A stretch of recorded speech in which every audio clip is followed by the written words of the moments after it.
I collapsed at work and was rushed to the hospital in an ambulance. The test revealed that I had a disease and I had to undergo emergency surgery right away. Feeling anxious, I contacted my husband. "I'm about to undergo surgery. I think I'll be hospitalized for about a week to monitor my progress after surgery." I thought he would rush to the hospital, but instead he said with a hint of pleasure, "A week, huh? Well, you'll be safe in the hospital.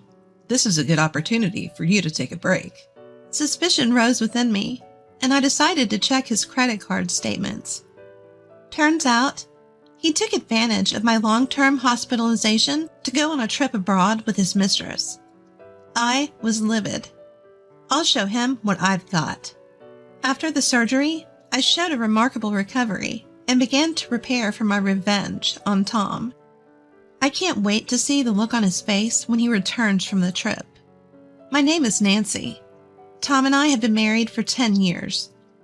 We are in a phase where we've become indifferent towards each other, almost as if we were part of the furniture. But I guess that's what marriage after 10 years is like. Since we don't have any kids, we both work at the same pace as when we were single, and money is not a concern. I believed we would continue to live out our retirement peacefully. However, for a few years now, Tom has been acting strange. He never used to care about his appearance, but now he's suddenly concerned about how he looks.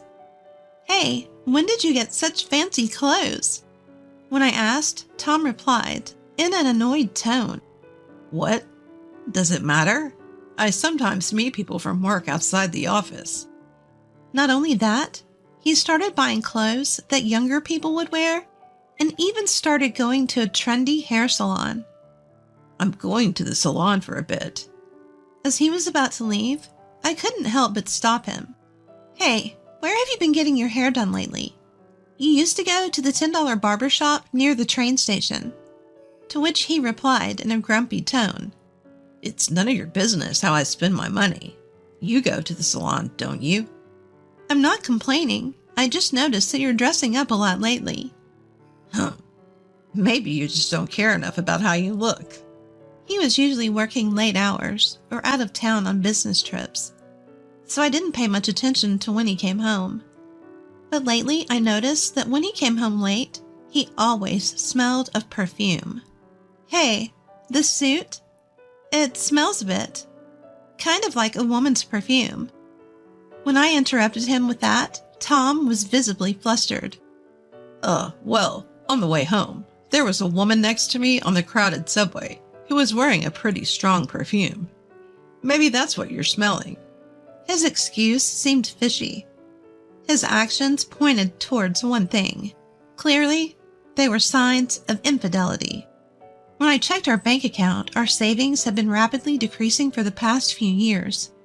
He was probably spending it on his mistress. Who was she? How should I find out the truth? And if he was indeed cheating, what should I do? As I thought about these things on my own, I gradually lost my appetite and became depressed. Then one day at work, I collapsed. "Nancy, are you all right? I'm calling an ambulance now." As I was losing consciousness, I could hear the distant voice of my colleague. The next time I opened my eyes, I was in a hospital bed. I was probably under stress because of Tom. The doctor who examined me recommended that I be hospitalized for further tests. Since I hadn't expected to stay overnight, I didn't have anything prepared and immediately called Tom. "Hello, Tom. I collapsed at work today and was taken to the hospital by ambulance." "An ambulance? What are you doing? Are you in the hospital now?" "Yes, they want me to stay overnight for tests." "It's nothing serious, is it?" "I think it's just stress. I couldn't say outright that it was because of Tom's affair, so I was vague with my words." Then Tom, sounding relieved, said this.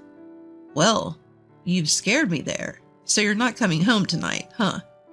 "Yes, the test results will come out tomorrow." "All right, I got it. The hospital will provide everything you need, right? I don't need to come, do I?" "Huh? Well, I guess it should be okay. But you'll come to hear the test results tomorrow, right? Huh? Do you need me there? I'm no expert. I won't understand anything they say. I don't want to hear the results alone. As I yelled that out, Tom reluctantly agreed to come to the hospital with me. The next day, when I heard the test results with my husband, I couldn't believe my ears. The doctor told me they are signs of a stroke, so we need to perform surgery immediately. When I looked at Tom next to me, he seemed just as surprised. Tom pondered for a moment, then asked the doctor, So that means I can't go home today, right? Correct. We'd like you to stay in the hospital today, and we'll perform the surgery either tomorrow or the day after. And how long will it take until she can be discharged? Well, it depends on your recovery after surgery, but probably about a week. A week? I see. Okay. As we left the consultation room with heavy hearts, Tom said, I'll make a phone call. And walked away. I could hear him talking with someone in the distance. She won't be around for a week. This is an opportunity. Might as well. After finishing his call, Tom came back and hastily started getting ready to leave. I hurriedly tried to hold him back. Wait a minute. You're leaving already? I wanted to talk more.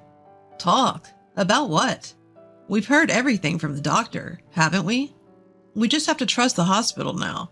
Seems like a good place, so don't worry. You should get some rest. Good luck with the surgery. He left those cheerful words for me, who stood there stunned, and Tom briskly left. Even though I called to him the time of the surgery, he never answered. From that point, Tom never showed up at the hospital, and I had to go through the surgery alone, filled with anxiety. The surgery was successful, but days passed without a word from Tom, and he never came to the hospital. Our house phone went straight to voicemail, and his cell phone was unreachable. That reminded me of that phone call. With a bad feeling, I checked Tom's credit card statement online. The statement showed a purchase record of 2 airplane tickets to Hawaii, no less. While I was anxiously staying in the hospital alone, Tom was enjoying a trip abroad with his mistress. But that wasn't all. Tens of thousands of dollars on designer brands and dining in high-end restaurants. He'd been spending an amount of money that I'd never dreamt of using, and doing so quite extravagantly. Furthermore, I was able to trace Tom and his mistress's accommodations from their credit card statement, and from there, find her social media. The mistress's social media was chock full of pictures of her and Tom on dates. She must have been sure she wouldn't get caught. Facing all the evidence, my anger towards Tom bubbled to the surface. I couldn't forgive him. I would retaliate. After surgery, as I lay in my hospital bed, all I could think about was how to exact revenge on Tom. Eventually, I came up with a plan, and after that, I could feel an energy surging from within me that I didn't even recognize. Before the surgery, I was nearly crushed with worry, but now my anger towards Tom had transformed into power. The only thing on my mind is getting better as soon as possible so that I can carry out my revenge. Even the doctor who came to check on my post-operative progress was surprised. Well, this is impressive. It's rare to see someone recover at this speed. Something happened? With a faint smile, I answered, There's something I need to do, so I wanted to get discharged as soon as possible. So with a recovery speed that could only be described as miraculous, I was discharged earlier than expected. I didn't tell my husband that my discharge date was moved up and went home alone. There's no point in contacting him if it's just going to go to voicemail anyway. Besides, there's plenty I need to do from here on out. There's no time to rest. I began meticulously preparing for my revenge. The first time Tom contacted me on my cell phone, was the day I was originally scheduled to be discharged. Nancy, I just went to the hospital, and they said you've already been discharged. Yes, my post-operative progress was good, so I got discharged earlier. You could have let me know. Seems like your phone was turned off all this while. Oh, right. I forgot to charge it. My bad. Okay, I'll head home now. An hour later, Tom called me again. Hey, Nancy, what the hell is going on? What do you mean? Don't play dumb. Our house is gone. Oh, you've noticed. I don't need it anymore. So I've cleared the land and put it up for sale. It's in a great location, so I bet it will sell quickly. What the hell are you talking about? What do you mean you don't need it anymore? That house is our marital property, isn't it? How dare you think you can just sell it off like that? I didn't expect to hear the phrase, our marital property, out of your mouth. What do you mean by that? You know, the money in our joint bank account? That's also our marital property, right? I've known for a while now that you've been spending it on your own. Well, there are various circumstances related to my work, you know. Related to work, huh? So going on an overseas trip with your mistress is also part of your job. How did you find out about that? You've been careless, haven't you? I can check the credit card statements too, you know. I know about the overseas trip tickets, the accommodation, the restaurants you've been to, and your women's luxury items. I know everything you've spent on your mistress. As I raised my voice, Tom fell silent. I said again, You're the one who started misusing our marital property, aren't you? So I'll be taking the money from the sale of the house to cover what you've given to your mistress so far and for compensation. Compensation? But what about our living situation after selling the house? Don't tell me you're trying to keep living together with me. There's no way I'm not going to divorce a husband who goes on a romantic trip while his wife is in the hospital. Divorce? Wait, it was just a fling. I never wanted to divorce you. You spend more than $10,000 on a fling. If that's the case, I want even less to do with such an idiot. Plus, you prioritized a trip with your mistress over being by your wife's side during emergency surgery. That makes me less than a fling to you. There's no way I could live like this any longer. That's not true. You're my precious wife. Do you think I can believe you now? No matter what you say, I don't want to see your face anymore. I'll be living freely in a new home, so you can do as you like. Go to your mistress or something. Are you serious? You'll regret it. What I regret is the 10 years of married life I've spent with you. You've forgotten that I provided for you these 10 years, haven't you? Provided for me? Don't joke around. The savings you squandered included the money I earned from working, didn't it? Don't get high and mighty after spending it all. Don't you have any sentimentality? Is this how you treat a husband you've been with for years? That's rich coming from you. I'm just throwing your own words back at you. As a kindness, I've put your stuff at the dump. So if you don't hurry, the garbage collectors will take it. That's a lie, right? Damn it. Don't screw with me. I'm done with you. With that, Tom hung up in a hurry. He's probably rushing to the dump right now. When I threw out the large items, I placed the divorce papers on top. Tom should be noticing the divorce papers by now. After saying all that, he's bound to agree to our divorce. While hoping that he would never contact me again, I was about to start a new life. But within a month, I got a call from Tom again. What now? I don't have anything more to discuss with you. With that, I tried to hang up, but I could hear Tom's screaming voice from the other end. Wait, don't hang up. We haven't filed for divorce yet. I'm still your husband. Listen to your husband. We haven't filed for divorce. His unexpected words left me with no choice but to listen to what Tom had to say. What do you mean, we haven't filed for divorce yet? Well, after that, I decided to live with her, I've decided to observe a little longer before getting a divorce and remarrying. It was the right decision. Why? She spends money like water. Plus, she says things like, if we're getting married, I want to be a homemaker. Even if we have a ton of savings, it won't be enough if I marry her.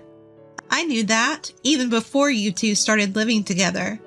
I'm surprised you didn't notice her spending habits after you've showered her with gifts. Then Tom said, as if he was impressed, I see, Nancy. You're solid. I'm certain from what you just said, you're the only one who can be my wife. Excuse me?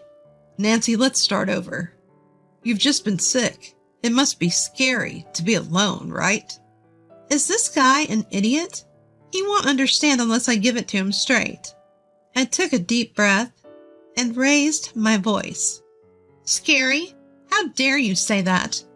The most scared I've ever been was when I was alone in the hospital on the day of my surgery.